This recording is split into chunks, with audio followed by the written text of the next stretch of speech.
Hello, everybody. Welcome back to Screenstars, and welcome to another of my classic Bruce Willis film reviews. Today, I'm taking a look at his 1995 classic Die Hard sequel, Die Hard with a Vengeance. The film is directed with John McTiernan, who returns to direct after the first Die Hard. We have, of course, Bruce Willis, Samuel L. Jackson, Jeremy Irons, Graham Greene, and Colleen Camp. Right, this time round, McLean, who is on a fresh on a suspension, is drawn into Simon, a mysterious bomber that is planting bombs around the city.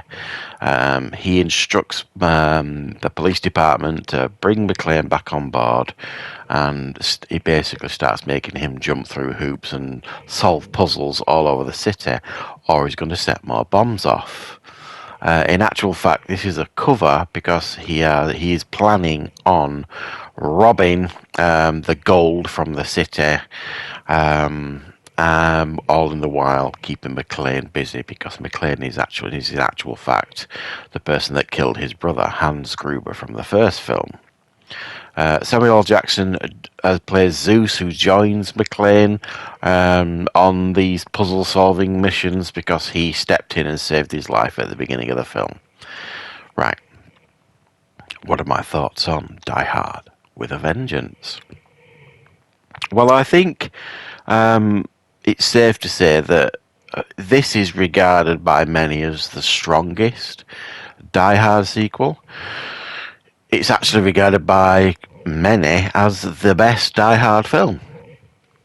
I don't necessarily subscribe to that. I think, the first one was, original, unique, and timeless in many, many ways, and it completely started a whole new subgenre of action films, like the Die Hard clone, if you like. But I have to personally say this is definitely my favourite Die Hard sequel. I think this is a massively entertaining watch, and easily one of Bruce Willis's best. It's just so entertaining and well put together, and it's almost a miracle, really, that it ended up being made as a Die Hard film, because it wasn't intended to be a Die Hard film initially. It was originally a script called Simon Says, and Joel Silver, who made the Lethal Weapon films, really wanted that to be the next Lethal Weapon film. But he couldn't get the rights for the script. He couldn't buy the rights, if you like. So he never managed to get that opportunity to make it into a Lethal Weapon film. So imagine, Riggs and Murtaugh in this film. I mean, it actually probably could have worked when you consider Samuel L. Jackson and Bruce Willis in the film, and replace them with, Murtaugh and Riggs. It could definitely have worked as a Die Hard film. It never was, obviously. It was a Lethal Weapon film. It never was, obviously. It was a Die Hard film instead. And I think it worked brilliantly as a Die Hard film. I think they realised as well that after the first two, they had to kind of shake the formula up a little bit.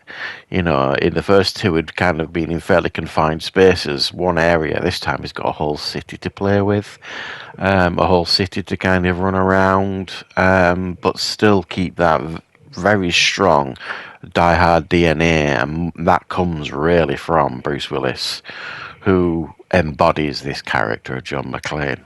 He is John McClane, and you just don't question it because he's just so brilliant in this role.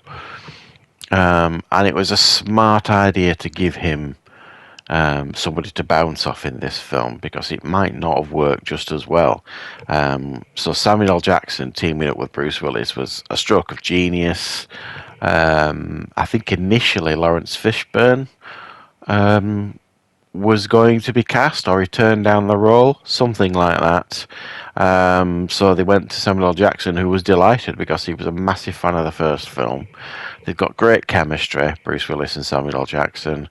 It gives the film a lot of energy in the film. The interaction between the two of them, this spiky interaction. They're almost like arguing constantly through the film, but it just works for that film, and that level of respect that comes between him as the film develops is just really, really good. It's fantastic casting, really. I think my understanding is that I think Sean Connery they wanted to cast as Simon Gruber, but he turned down the role because he didn't want to play a villain. Um, Not sure if that would have worked, but it's Sean Connery. I'm sure he would have made it work. But Jeremy Irons is fantastic as Simon Gruber. You don't actually see his character. You only hear his character until about, I don't know, is it about almost an hour into the film, something like that. But he plays him brilliantly. And you can believe that he's Hans Gruber's, brother from the first film. And the whole idea that he, on one side of it, wants to get revenge for the death of his brother. He's really only using McClane as a diversion for his real task, which is to rob, Wall Street, basically, and the gold reserve. And McClane figures it out, fairly quickly that, if this is Hans Gruber's brother, this is a robbery, there's something just not right here. The idea of like putting a bomb in a school and having everybody run around after it sort of thing was again a clever idea that worked quite well. But for me, the core of the film of McClane and Samuel and Zeus, running around trying to solve the puzzles is really good, and there's some fantastic action scenes. When he's flying through the park in the taxi, it's just done very, very well. When there's the whole train scene is fantastically done. That really claustrophobic scene in the elevator where he has to fight for his life and kill everybody in that elevator is so well done. The chase sequence down the tunnel in the trucks is fantastic, and the whole water thing. Avalanche of water coming through was great. I think the only thing I think that lets this film down, if I'm honest, is the ending. And I mean the ending. When he thinks he's got away and he sees like that like phone number or something at the bottom of the aspirins. And he kind of figures out, oh, this must be where he is in Canada, is it? I thought that was very forced. And I think they could have done better. Apparently there is a version out there of another ending that was filmed that was available as extra on some DVDs back in 2000, in the early 2000s. And there was another ending filmed where Bruce Willis catches up with Gruber in Europe, and he plays a game of chicken with him with like a rocket launcher.